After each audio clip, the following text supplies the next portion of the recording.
Yo, what is up, Canes fans? Happy Sunday.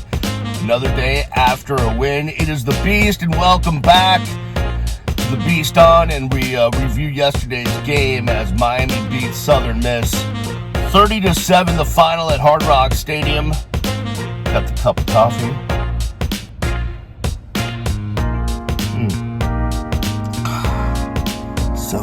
So good. Need that coffee. So, you're wondering, why is Beast in his car? And one, it's kind of been my thing. Two, on Sunday mornings, the house needs to be quiet. The wife sleeps in. The kid, he might sleep till 4. When I got home last night, I went to a concert last night after the game. What up, Matis Yahoo? Yeah. Love seeing my boy Matis. Seen him probably 20, 30 times. Amazing show last night. Spiritual. Just awesome.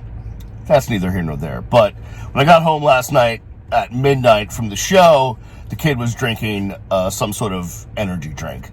So no chance he went to bed before 5 a.m.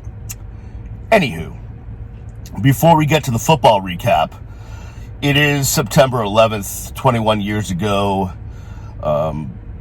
arguably the worst moment in our nation's history, especially that took place on our soil. And I just wanted to say that we shall always remember those who lost their lives and those who sacrificed their lives on that horrible day. So that being said, let's talk about yesterday's football game. It was ugly in the first half, man. TVD looked off. The team looked off. Thank the good Lord for the run game.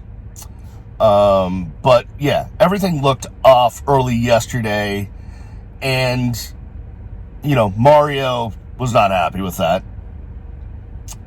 And talking to Tyler Van Dyke after the game at the presser, he said, whether it was just being anxious or whatever it was, he said, that's on me. I can't, his quote was, next week, if I play like that, we're not going to win.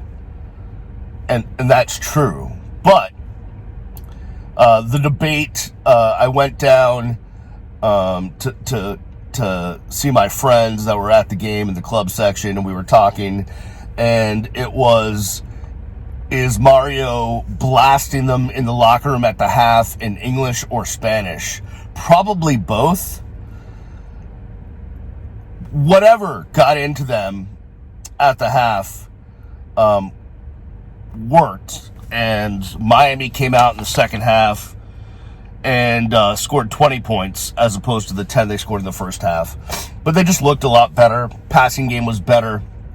The run game has been exceptional, man. Henry Parrish, I'm in love with this dude. Dare I say, he is a beast. You get it. So, and defensively, yesterday I was really not happy with what I saw, where there was just more space in the middle of the field yesterday for guys to get open. I thought the tackling was better. You could definitely tell there was an emphasis on multiple players helping each other get guys to the ground and not missing tackles. I really felt like in watching the defense yesterday, that was an emphasis. So, and talking to some guys yesterday after the game, they did say that, Coach Steele, Coach Strong, and the defensive coaches really put an emphasis on tackling this week to make sure they improved after last week. I thought it was better. Especially, Mario talked about not letting the quarterback run wide, not letting the running backs get out wide, and that they seemed to be able to take care of those plays yesterday. But there was still a lot of space open in the middle of the field of that defense, behind the first line, somewhere around the linebackers, maybe, between the linebackers and the safeties. There was it looked like there was some space there, and I wasn't happy with that. I did think Corey Flagg ended up playing the best game probably defensively. I think he led the team in tackles. Let me look here. Got my stats that I have to print out. They don't give us anything on paper anymore in the press box. I used to be able to, bring home the stats and study them, but we have to print our own now. Corey Flagg, led the team in tackles with 6. DJ Ivy, second with 5. Evidently, I don't see a stat for blown coverage. We won't discuss that. Listen, yesterday's game was against an inferior opponent, granted a better opponent than Bethune-Cookman. But, a couple of things to take away is, one, you did see improvement on the tackling. 2, the run game is just, Parrish had over 100 yards. Thad Franklin ran hard. Rooster is back after the suspension, and he was on a snap count due to injury. People were, flooding my timeline, adding me. That would be ATTING. Adding me because, Rooster, blah, blah, blah, blah, blah, blah. He was on a snap count. Just relax, okay? Coming back from not only a suspension, but injury. Good to see Zion back as well. But the running backs, man, what a group. Just what a group. And if you get Chaney back, it's just going to be good. You need at least 3 or 4, right? The best teams have 3 or 4 running backs because guys get nicked up, guys get hurt, guys get tired, and you just need a fleet of running backs. And it looks like Miami has that. And what I love about them is at least Henry and Thad love freaking contact. They love contact. It's like, bring it the F on, boys. Like, let's have some damn contact, and I want to break through that contact and keep going. So that was a plus yesterday. And you saw, I think you've seen over the first 2 games, and Tyler talked about the fact that, yes, they have definitely held plenty of offense back, right? They have not shown nearly a good percentage of what they have in the scheme and in the playbook. But I think after watching Texas A&M yesterday lose to App State, which definitely hurts the value of the tickets I have for the Texas A&M game that you can find on StubHub, because I thought I was going to go to the game, but that didn't end up panning out. So I have 4 tickets for sale. If you're interested, hit me up. But Texas A&M had a problem with Appalachian State's run game yesterday. So Miami definitely, I think, has been prepping for that game by running the ball early and often against their first 2 opponents. I think when it comes down to it, if they, listen, this team wants to be balanced, and if they have to pass more, they will. But next week, it looks like they're going to try to just shove the ball down A&M's throat. And we'll see if that pans out. So there's that. I also feel like yesterday, the offensive line, while they did well in the run game, in the passing game, you saw TVD go down. He got sacked first time this year. Not only did his uniform get dirty, he got dirty multiple times. I think he said one of them was on him, 2 of them were on the offensive line after the game. So there's that. Another positive, Xavier Restrepo, man. Guy is just solid as a rock, playing at the Rock. It just, you can tell there's that connection between TVD and X that is so important between quarterback and receiver. But I do like this Michael Redden III.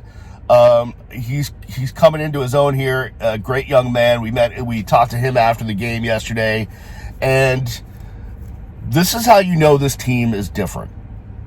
Now, listen, I don't know what the final record will be this year. I'm not making promises. You don't turn a program around in 1 year. But this is how the Mario Cristobal era is different, because we never heard this last year or in previous years under the previous coach, which is Michael Redding said, listen, about Texas A&M, that's what he said. We asked him about Texas A&M, and he said, well, we're getting back to Green Tree, and tonight we're getting out there and we're working. And it's going to be the players. We're leading it. We're texting each other right now, talking about plans to get out there. We're going to watch film. We're going to meet at each other's houses. We are in this thing as a team together. We're one family that's going to get out there and work together. And when I heard that, I was like, okay.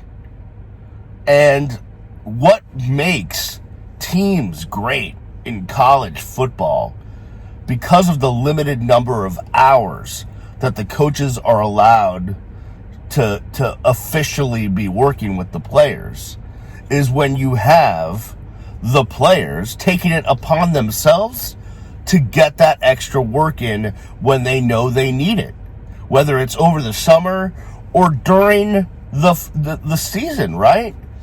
Getting out there, after a game at night, Green Tree, going to watch film at each other's houses, going over the playbook, all of that stuff, when they take it upon themselves to do it and don't wait for the coaches to get in their ears about it, that's what makes a great team. It does. I've been around enough great teams to know that's what makes a great team.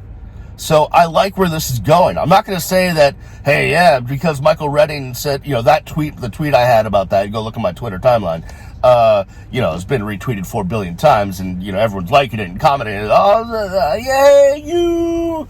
But I'm not going to say that this, sends Miami to the national championship, but it lets me know things have changed and things are heading in the right direction, right? So there's that. I want to give props to Andy Borregales. One, he hit field goals. Two, including a 48, 49-yarder. And two, he gets touchbacks, right? I think 5 touchbacks yesterday. He had 9 or 10 the first game. Props to Andy B. Being able to just get the ball into the end zone on a kickoff, no return, vitally important for field position. So props to him for that. Lou doing his job on the punts. Great job by him. Good he's back. I'm glad he's back for his 47th season now that he's 110 years old. No, I kid. Dude's awesome. So, there's that. There's a lot of stuff for this team to build on. There is a lot of stuff for this team to fix. Before watching Texas A&M yesterday, I was kind of getting worried that team, talented but young, would be able to exploit some of Miami's weaknesses on defense. That still may be the case, but I feel better about things after watching A&M yesterday, knowing that Miami's run game is stout, and Texas A&M had a problem stopping the run. Now, obviously, they will try to shore that up this week, but it's hard. It's hard to make those kind of changes and get those kind of adjustments in 1 week, but we will see. So, good to see a lot of you yesterday. There's nothing the highlight usually of my game day experience is when I leave the press box, end of the second quarter, I walk down to the southeast Cornerstone Club where I have 2 tickets that my wife and kid normally sit in, although they didn't yesterday. But I walk down there to say hello to friends, whatever. And in my journey back and forth through the club section, I just love saying hi to everybody and, getting hugs and high fives and fist bumps. And, so if you see me, say hello. Well, you want to talk football, we could do that always. Hit me up on the Twitter at Miami Radio Beast. Definitely subscribe to the channel so you can get more content. And thumbs up, that tells Google, hey, show this to other people. And, that's my take on yesterday. God, was it hot again? Why is it so damn hot? Oh, we live in Florida. Got it. All right, that'll do it for me. I appreciate y'all. Why did I say y'all? I'm from Boston. What am I doing there? I have no idea. I will talk to you, maybe more times than just after next week's game. We shall see how the schedule goes. But let's see if Miami can go into one of the toughest places to ever play in College Station. I've been there. It is just Listen, if you're going to College Station, it's one of the most amazing experiences in college football. I've been to so many stadiums, and that ranks way up there, maybe top 2 or 3. So you enjoy that. It's going to be tough for Miami with the noise, but they practice every day with noise. So they're getting used to it, and hopefully the Canes will come out on top. From me to you. See you next time. I'll see you when I see you. Peace.